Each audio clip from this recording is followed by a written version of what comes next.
పాలు మనిషి ఆహారంలో ముఖ్య పాత్ర పోషిస్తాయని చెప్పవచ్చు. ఎముకలు, కండరాలకు మద్దతు ఇచ్చే పోషకాలు పాలల్లో అనేకం ఉంటాయి.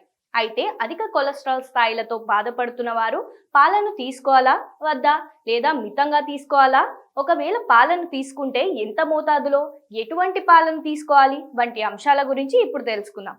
పాలు జంతు సంబంధిత ఆహారం కాబట్టి ఇందులో కొలెస్ట్రాల్ స్థాయిలను ప్రభావితం చేసే కొవ్వులు ఉంటాయి.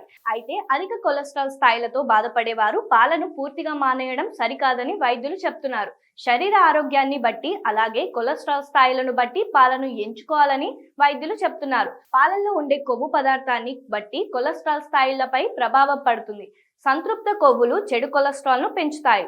తక్కువ కొవ్వు మొక్కల ఆధారిత పాలు సాధారణంగా సురక్షితమైనవని వైద్యులు చెప్తున్నారు. అధిక కొలెస్ట్రాల్తో బాధపడేవారు పాలను పూర్తిగా తొలగించాల్సిన అవసరం లేదని, సరైన పాలను ఎంపిక చేసుకుంటే సరిపోతుందని వైద్యులు తెలియజేస్తున్నారు.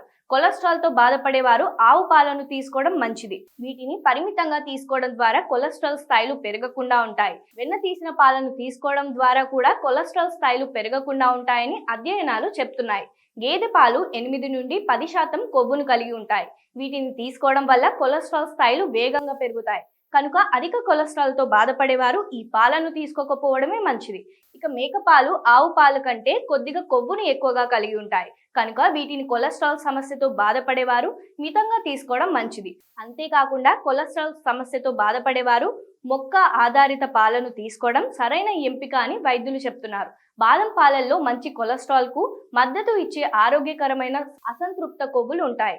సోయా పాలను తీసుకోవడం వల్ల కొలెస్ట్రాల్ శోషణ తగ్గుతోంది. ఓట్స్ పాలల్లో బీటా గ్లూకాన్ ఉంటుంది. ఇది చెడు కొలెస్ట్రాల్ ను తగ్గించడంలో సహాయపడుతుంది. అధిక కొలెస్ట్రాల్ తో బాధపడేవారు వారి కొలెస్ట్రాల్ స్థాయిలను బట్టి సరైన పాలను ఎంచుకోవాలని వైద్యులు తెలియజేస్తున్నారు.